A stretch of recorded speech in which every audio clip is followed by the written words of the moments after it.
So how many people have heard about plant-based nutrition? Woo! All right. This is a little bit of an homage to Dr. Dean Ornish. Who's heard of Dean Ornish? All right, because he proved that you could potentially reverse Alzheimer's disease. So we know that Dr. Dean Ornish first came along and proved that you could reverse the #1 killer, coronary artery disease. Then after that, if that wasn't enough, he said we're going to tackle cancer.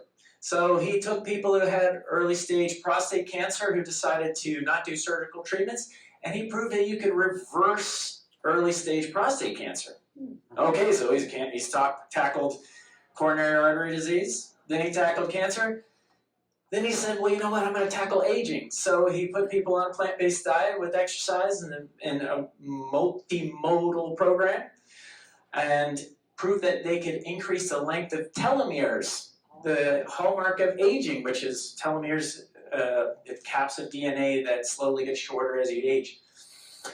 So then he said, well, what's the most dreaded disease? The most dreaded disease out there is Alzheimer's disease. So then in 2024, he completed the Alzheimer's disease study, proving that you could actually reverse early stage Alzheimer's disease. So that's kind of, telling you the bottom line up front. So who here has heard of Dr. Greger? Dr. Greger is a big plant-based guru. And he talks about his influence was his grandmother. And his grandmother had claudication. She couldn't walk without pain in her legs. And so she went to Pritikin, the Pritikin Institute. And Pritikin, one of the early lifestyle medicine gurus, helped her reverse her disease and lived a much longer life. Well, I too was inspired by my grandmother, Lois Winburn. Lois Winburn, she used to babysit me a lot. And she said, son, you got to become a doctor so you can take care of me when I'm older. And so it was never a question. I was just going to become a doctor because that's what my grandmother told me to do. And so that's why I became a doctor. But my grandmother later developed Alzheimer's disease. And she passed before I became, I was just finishing residency and she had passed away. So if I would have known then about the lifestyle medicine and the power of lifestyle medicine, then maybe I could have helped prolong her life. So what we're going to go over today is dementia basics. We're going to talk about Dean Ornish's, his evidence-based plan to reverse dementia. And we're going to talk about the protocol. So Alzheimer's disease is the 6th leading cause of death in 2023. So we still have to consider heart disease and cancer and all these things. But the good news is the same diet that treats Alzheimer's disease also treats all these other things. So you don't have to pick and choose. We know that the prevalence of Alzheimer's is worse with age, and so it goes up. Very high prevalence in the 90-year-old age group. So it's not all Alzheimer's. Dementia consists of multiple diseases: Alzheimer's disease, vascular dementia, and other types. Chronic traumatic encephalopathy is another type. So when people have traumatic brain injury, a lot of football players and military people, Parkinson's. So there's lots of theories. And what's interesting is even back in 1906, when Alzheimer's was first described by Dr. Alzheimer's, he talked about amyloid plaques and neurofibrillary tangles, and we're going to talk about that. But there's other theories. There's theories of inflammation. There's theories of the blood-brain barrier being disrupted. And then there's talks about diabetes and metabolic toxins and heavy metals, and the list could go on and on and on. So we're going to talk about just a few today. So Alzheimer's disease is a brain disease. And so here's a functional MRI where they show neuron activity showing it decreasing in Alzheimer's disease and mild cognitive impairment. So Dr. Alzheimer's talked about amyloid plaques, literal protein clumps that disrupt the nerves where they talk to each other at the synapse. So literally byproducts, garbage basically that needs to be removed every night when you sleep, amyloid plaques. And so histologically, when they look at it under a microscope, you can actually see it. And so that was described way back in 1906. So the next thing is something called tau protein tangles. Tau protein tangles. So I guess I'm not a tau protein expert, but apparently it is a part of the neuron has a neuron body, and then it has these long tails that make connections with other neurons. And I mean, we have neurons that go all the way from here all the way down to your toe. So they're very long cells, and they have to have a long nutrient transport system. And the tau proteins are part of this, called the railroad ties of the railroad. But with diabetes and other toxins and low oxygen states in vascular dementia and things, they can develop degradation, and they can develop phosphorylation, where they have other proteins attached to them. They become sticky, and then they attach to each other. I don't know if you've seen those little wrist bands that slap onto your arm. This is kind of the motion that these molecules have, where when they hit phosphorylated, they will kind of bind on themselves, and then it causes a chain reaction.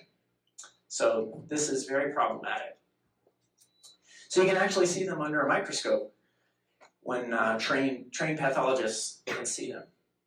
So another big cause is vascular dementia. And so there is, I think it's a big debate. In the plant-based world, we might consider that there's actually one disease. So we talk, oh, is it Alzheimer's, is it this, is it that? Well, is it all just vascular disease? Is it all just one disease? And this is just another manifestation of vascular disease. If you have clogged pipes, you have clogged brain. So we tend to find that things that are good for the heart, good for the vascular health, tend to be good for the brain. So things like controlling blood pressure, controlling your cholesterol. Vascular changes. Literally, if the brain is not getting the blood flow that it needs, it starts to shrink. So with vascular changes, they talk about white matter changes. So the gray matter is the areas on the edge where most of the neuron bodies live, and the white matter is most of the axons, the cords that the nerves have where they communicate. And you start to see moth-bitten changes in mild vascular, all the little small vessels are being clogged up. And so slowly you can see more and more moth-bitten, and then the bright areas are areas that are inflamed and are abnormal tissue. So one of the theories of Alzheimer's dementia is actual inflammation. And so turns out we're getting some clues to inflammation, how inflammation affects the brain, in the fact that these vaccine trials that have shown that actual vaccine shows preventative effects in Alzheimer's. And one of the biggest ones is, did anyone hear about the Zostavax or the shingles vaccine that reduced Alzheimer's prevalence? And to me, this feels like whoa, it's a controversy. I know no matter what people think about vaccines, there's been a lot of controversy about the COVID vaccine. One of the concepts is that if you're controlling a virus from really blooming and really having high viral loads, you're going to reduce the overall inflammation and the overall inflammation dose that you get in the brain. And so we've seen associations with the Zostavax, the influenza vaccination, and even Tdap and pneumococcal vaccinations reducing rates of Alzheimer's. How crazy is that? So Jim talked about this already. It's multifactorial. A lot of things go into Alzheimer's, and so you can't just kind of pinpoint one, or else they would have solved it by now, I feel like, initially 1906. So we know that blood pressure has effects. Hearing loss. Hearing loss is very important. If you're not getting stimulation into the brain, it's almost like you're in solitary confinement and the brain is shrinking. So making sure that you have your hearing checked and using hearing aids, it really helps to reduce the onset of Alzheimer's. Vision, getting your vision checked. We talk about social isolation, solitary confinement. Physical inactivity. The brain and movement are interrelated. The more you move, the more the brain has to work. We, of course, know that obesity, which relates to diabetes, can cause metabolic disturbances, high sugar, toxic to the brain. Smoking and alcohol, actual direct toxins to the brain. And then there's also, when someone comes and they're starting to have memory issues, it's a good idea to do things like making sure that you don't have some obvious deficiency, like B12, they don't have thyroid dysfunction, or you're not on medicines that might make Alzheimer's worse, like sleeping aids and Benadryl and things like this that can suppress mental activity. The other thing to really focus on is sleep, because at night is when the brain helps to basically flush out some of the bad byproducts and amyloid and things that develop over the days, stress. So sleep apnea is very important. So if you're snoring, if you wake up in the morning with a sore throat, if you don't feel like you've had adequate sleep, even though you've had 8 hours of sleep, you should get yourself tested. And a lot of times they do it now at home with like a oxygen meter on your finger. All right. Who here has heard of Chris Hemsworth? Chris Hemsworth. He's an actor, and he's kind of popularized this idea of genetic testing for Alzheimer's. There is a gene, it's a gene that relates to cholesterol in the brain called ApoE, and there is a specific variant called ApoE4 that makes Alzheimer's 10 to 15 times more likely to happen. But who here has heard of genetics loads the gun, lifestyle pulls the trigger? Who here have heard? This is like a cornerstone of lifestyle medicine. You know, it's like, don't tell me I have some genetic risk. I've got the plant-based diet. I'm going to protect myself. This is the reality of the Nigerian paradox, where in Nigeria there's a group of people who have the ApoE4 gene, right? 11% of them do, but only 1% of them end up going on to Alzheimer's disease. So in trying to fight Alzheimer's, you know, Dean Ornish is faced with a decision. Okay, we're gonna do it, and we're gonna do it in a multi-pronged approach. Diet, exercise, social connection, stress management. And when you test these things by themselves, you don't get a lot of movement on the results. Okay, so there have been 2 lifestyle medicine trials, and one is called the Finger Trial, so it's Finland, and they followed people for 2 years, and they did a robust multimodal approach. They also did cognitive training, so I just want to point out, Finger Trial did cognitive training, and it was a prevention trial. It followed people who didn't actually have the diagnosis of dementia yet. So that was the Finger Trial, and it proved that, so this was way back in 2014 when they gave out the results, and proved that they could reduce their risk of Alzheimer's disease.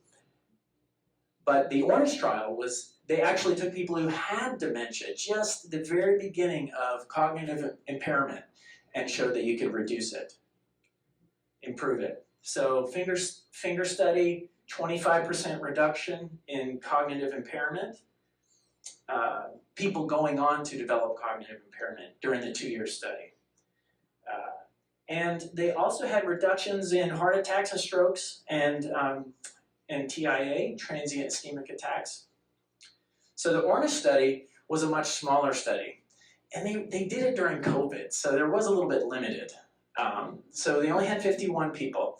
But it's plant-based diet, exercise, stress reduction, and social interaction was the main thing. But it was short, only 20 weeks. So, of course, I focus on the diet, the diet being a whole food plant-based diet was also low in fat. So one of the problems, who had heard like a while back, butter is back. I mean, even our pyramid has been flipped and now, butter is back in there, but the science hasn't changed. We know that saturated fat is problematic. The amount of fat that you eat is problematic. And so what Dean Ornish did was they created actual meals, ready-to-eat meals that they provided the participants. And so they knew that it was between 14 and 18% fat for total calories.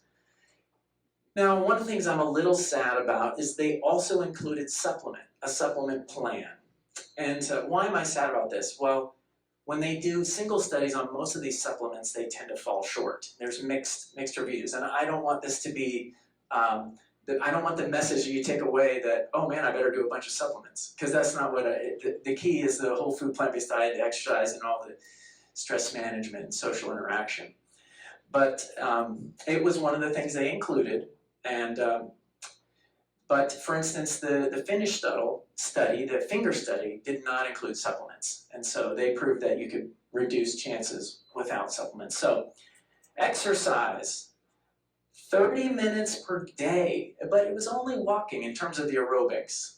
Who here does at least 30 minutes of aerobic activity per day? All right, okay, all right. But who does 3 days a week of strength training? Okay, all right. It's pretty good. It's pretty good. Stress management. 1 hour a day of stress management. I don't know who's getting an hour a day of stress management. She is.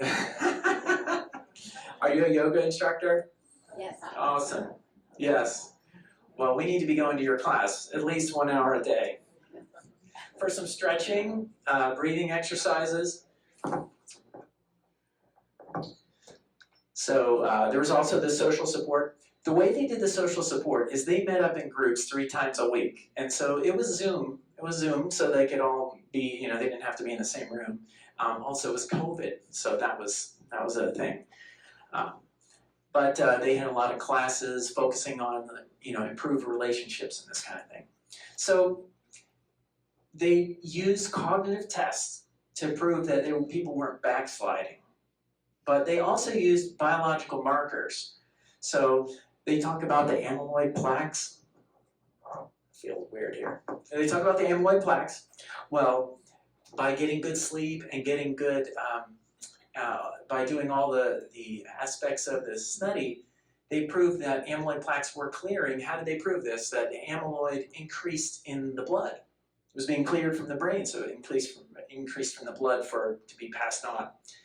They showed some microbiome improvements. We know that if people are eating a high fiber diet, the microbiome improves. And we are just starting to learn all of the benefits from the microbiome. High fiber causing improved anti-inflammatory compounds called short-chain fatty acids. One of the things that also improved was metabolic markers like the diabetic control, the insulin, the cholesterol.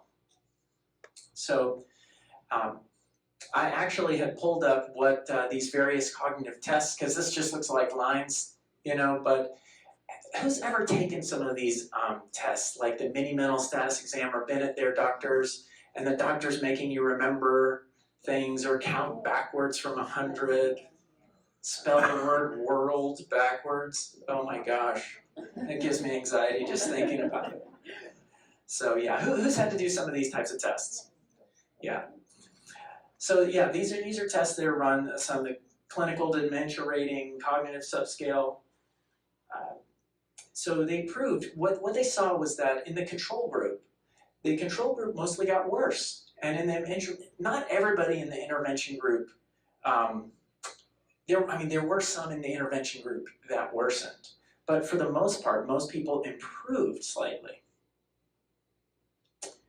70% of the intervention group remained stable or improved. So yeah, worsening, red group worsening.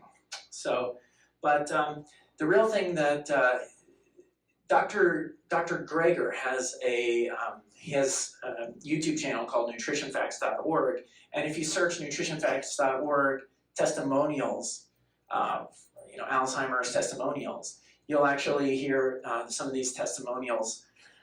One was a person who liked to read, but he basically said that he couldn't read anymore, and that after being on the trial that he was able to read and remember the books that he was reading, and that really improved his life. There was an executive who basically couldn't do his finances anymore, and that was something that was really that he had a lot of self-worth about. It was part of his job as an executive. Then he was doing his taxes and managing his finances. A deep sense of identity is returning. I feel like me again. So that is very hopeful. And then there's a video on nutritionfacts.org testimonials about Dan Jones, who was a bagpipe player, and he loved working in his community, and they had this bagpipe marching band, and he would do his a set. But over time he couldn't remember the set, he couldn't remember where he was exactly in the set, and so basically he had to stop doing what he loved to do. But after entering the study, he actually improved, and he was able to complete the sets, and it changed his life. In the interview, he's crying because of joy. Okay, so we've gone through the Dean Ornish trial, we've gone through the finger trial. I'm going to briefly go over protocols, or what you should do. We know about the plant-based diet. Who's here has heard about ultra-processed food? Ultra-processed food. So we know that not all food is created equal. We know there's flour, and then there's whole grain. But the most problematic processed food is processed meats and fried meats.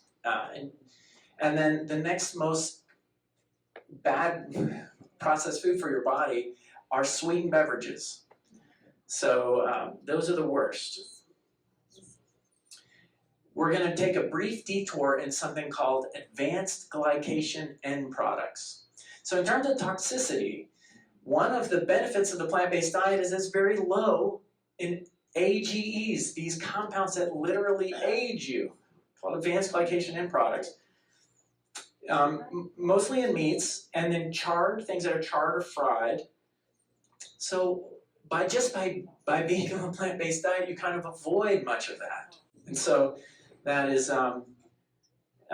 one of the things you want to try to avoid, especially things that are high protein, high fat, like nuts. Unfortunately, you can take a nut, which is kind of a low AGE food, and then you can toast it and make it all yummy and toasted. But then it increases the AGEs. So unfortunately, steaming and boiling is healthier and lower in the AGEs. So we talked about movement. We talked about 30 minutes per day of aerobic activities. And then we're talking about strength, 3 days a week. But also, in terms of falls prevention, we want to do things that make us move a little bit and improve our dexterity, balance, and coordination. One of the things we know that the nerves and the muscles interact and improve the brain.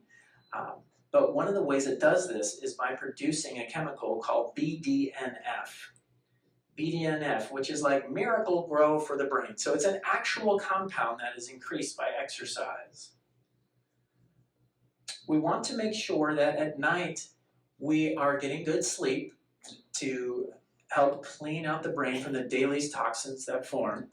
But also we want to get acquainted with stress management. So I don't know about you, but when I am stressed, I cannot think straight if I am super stressed. And so you can just imagine what's going on in the brain. So by focusing, giving yourself 1 hour per day of stress management, it allows you to unwind and reset. So this is a drawing of the idea of the lymphatic system. So who has heard of the lymphatic system? The lymphatic system. So you got your arteries, take the blood, and then you've got the veins that bring the blood back to the heart. Well, there is another system called the lymph system that travels right along with them. And, unfortunately, the lymph system is almost, you don't think about it until there's a problem. So if you have like lymph nodes removed, like in breast cancer, you may have lymph nodes removed, you can develop lymphedema because there should be fluid that's flowing back to your core, the lymph system.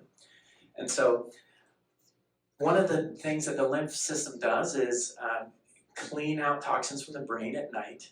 And so they call it the glymphatic system. It's a little bit different name, but it's the neurologic lymph. Okay, connection is medicine. I kind of like to use the idea of solitary confinement. How solitary confinement is literally torture, and it's torture for your brain. And your brain needs stimulation, needs interaction. If you take a child and you never ever talk to the child, they don't develop language as rapidly as they could. But if you're talking with them and you're interacting with them, asking questions and getting feedback, their brain grows rapidly and they develop language really fast. So, the problem is that a lot of times you think about this is, maybe retirement, a time to relax, and maybe you don't want to get out and about, but to continue to interact is good for your brain. Okay, this is one of my last points in regards to the brain health. Don't retire, rewire. So the problem is that when they study these things by themselves, it's very hard to prove that brain training improves or reduces dementia. But we know from something called the nuns study. They followed 800 nuns for years and years and years, and the nuns that had the higher education and continued to use their brain more and go through and develop PhDs and become educators, they had higher brain reserve. It turns out that what's happening is that you take two people, they may have the same amount of amyloid plaques and tangles and all those kind of things, but the person that has been using their brain more actively and has more brain reserve, more connections within their brain, develop dementia much later or may never develop dementia at all. That's one of the reasons why I haven't highlighted the idea of blood testing, because they can actually test your blood and they can say, ooh, you've got those amyloid plaques in your blood. But the thing is, it's not about that. You might have those, but you might have so much cognitive reserve that clinically it is not apparent. You're not diagnosed with Alzheimer's. But it is true. Until we learn more, it's better to do less of this passive activities and more of the high complexity activities that you're using your brain. So we talked about hearing. It's very important to get your hearing checked because you can reduce incidence of Alzheimer's disease. We also know that one of the things we haven't been talking about is high cholesterol and high blood pressure. Now the good news is the plant-based diet helps to reduce all of these things. But that's why it's important to have a doctor. You go see your doctor, get checked out, make sure you're controlling these things. It's important. If you're starting to get lost, if you're starting to have signs of dementia, if you're starting to feel concerned, if people are noticing that you're forgetting their names or there's, we all have that, right? We all have that. But if it's starting to affect your life, if you're starting to get lost in places that are familiar, you should tell someone, talk to your doctor, and they can do some cognitive testing and be referred to neurology too. One of the things, so these are many cognitive tests, but there's also something called neuropsychological testing. Psychologists do it, where you can actually go and it's a big battery of IQ testing, all this stuff. And you can check this now and you can see what it is in 2 years, where you can get a very detailed cognitive assessment. The best time to start is now. So we're not getting any younger. We want to be using our brain as much as possible and continue to be the architect of your own resilience. All right, okay, here we go. Lifestyle pearls. This is how I like to think of lifestyle medicine. You got your plant-based diet, exercise, avoidance of toxins, restorative sleep, foster healthy relationships, and stress reduction.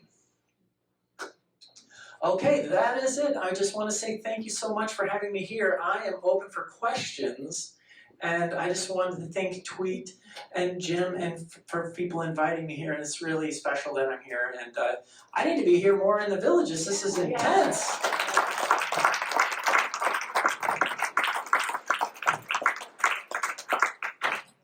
So I'm going to open some up for questions. You talk about having good night's sleep. Can you be more specific about that? I'm wearing the Apple Watch. It's telling me my minutes of core, deep, you know, but I don't really know what the goal is on those numbers. The biggest thing for sleep is that you feel refreshed. That you feel that there's disordered sleep like sleep apnea, but the biggest thing is feeling refreshed. Now, in terms of the amount of time in bed, amount of sleep, ideally, if you're over 65, about 7 to 8 hours. But once again, the important thing is the quality, whether you're feeling refreshed. In terms of the Apple Watch does have several good aspects of sleep that it monitors. And it is a little bit overwhelming or confusing because it breaks the sleep down into the sleep architecture, core sleep, deep sleep, REM sleep, and then times when you wake up. And so the deep sleep helps with the physical recovery, and the REM is time where you're dreaming and involves emotional processing, memory, and so all aspects of the architecture are important. One's not more important than the other. But what is interesting and how you can use the Apple Watch is it gives you a score, and you can kind of monitor this score over time and help tweak little aspects of your healthy habits.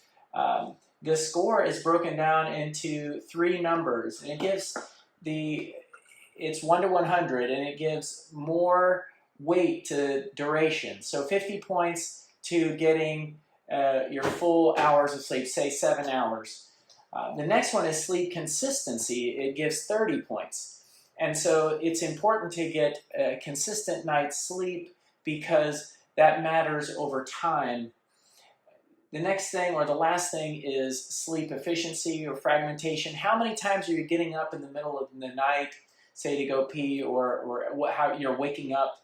This disrupts your sleep.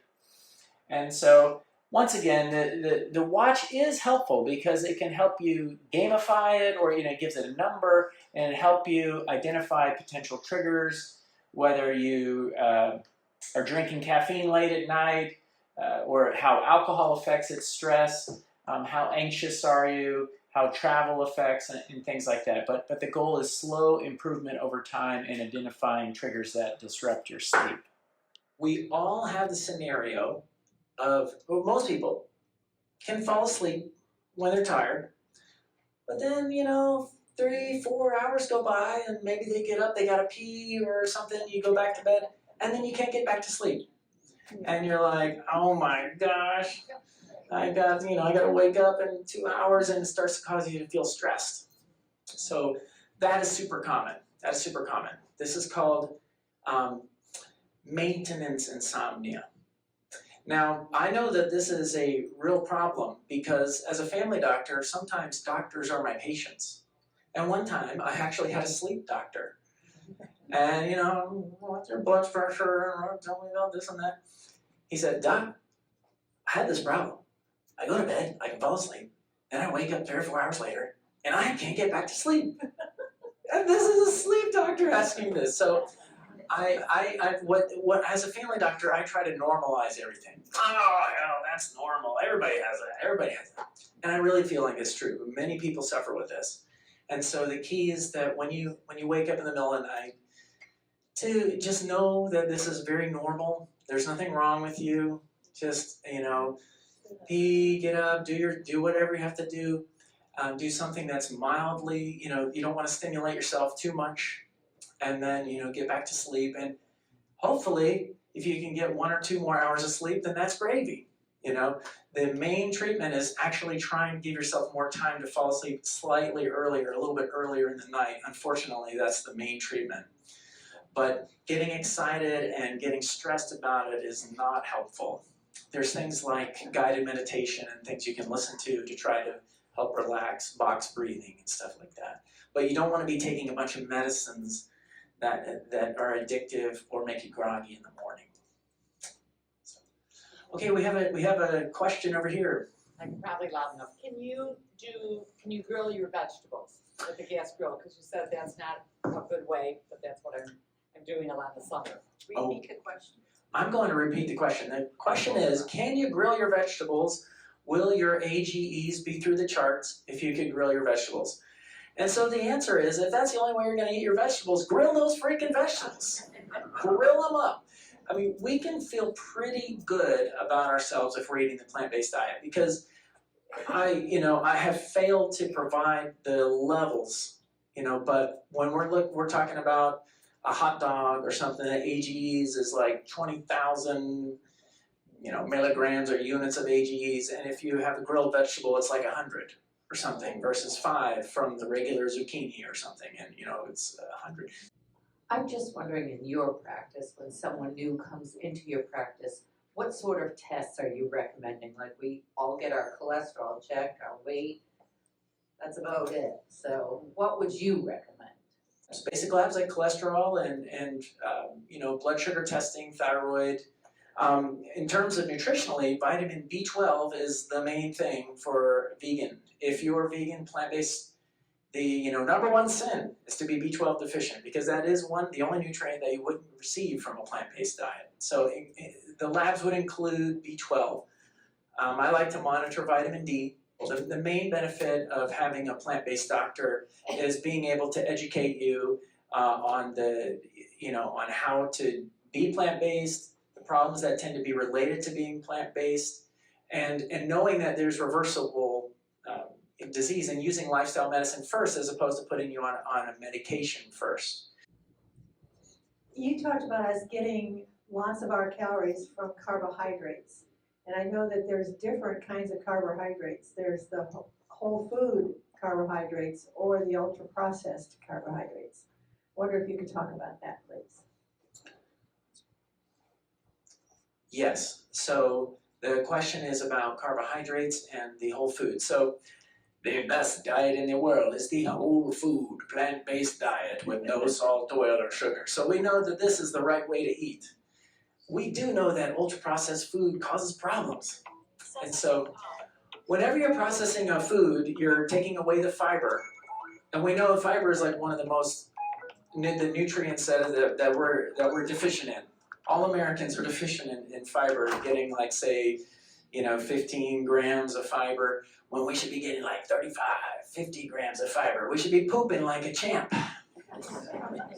So in terms of carbs, yeah, you want to be on a high-carb, low-fat diet. And the carbs that you get, not all carbs are created equal. If a carb is associated with a whole food, it's going to be absorbed very slowly in your system. It's going to have a low glycemic index.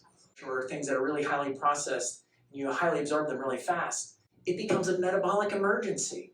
It's absorbed really fast. And then the body's like, oh my God, we need to pump out the insulin because there's a bunch of carbs and sugar in our blood.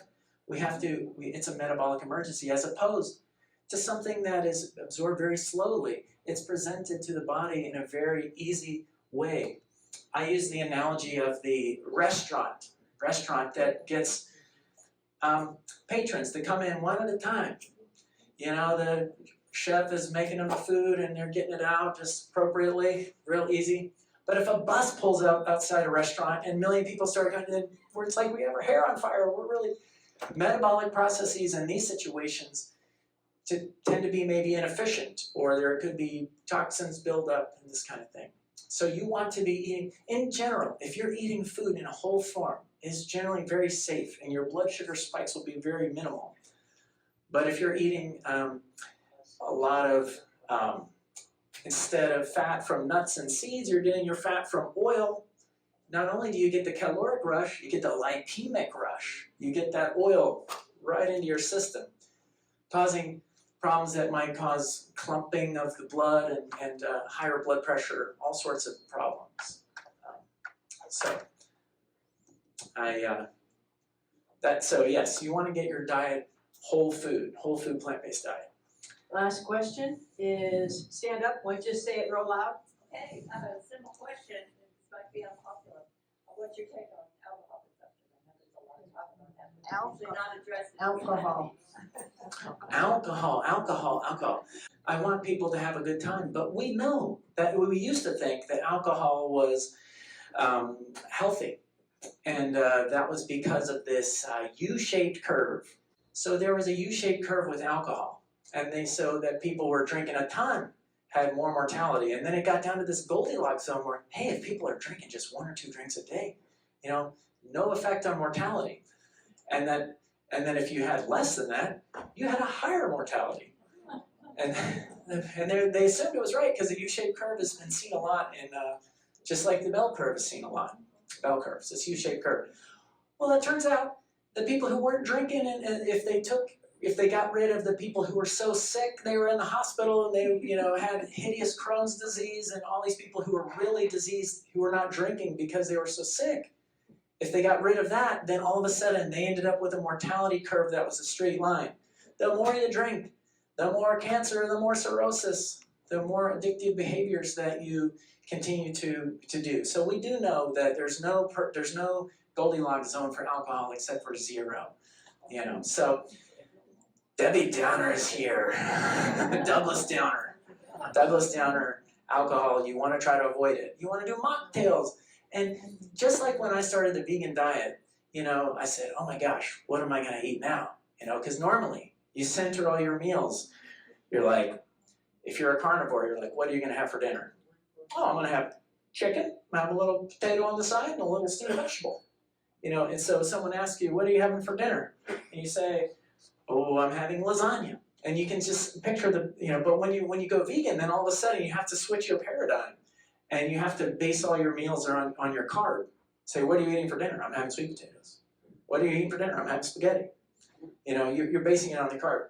And so instead of when you go out and you're thinking, what am I going to do? I'm going to go out, I'm going to have fun, I'm going to have a drink, and I'm going to have my favorite Mai Tai or whatever. You have to think about, instead you have to reframe it. You know, I'm going to have a mocktail.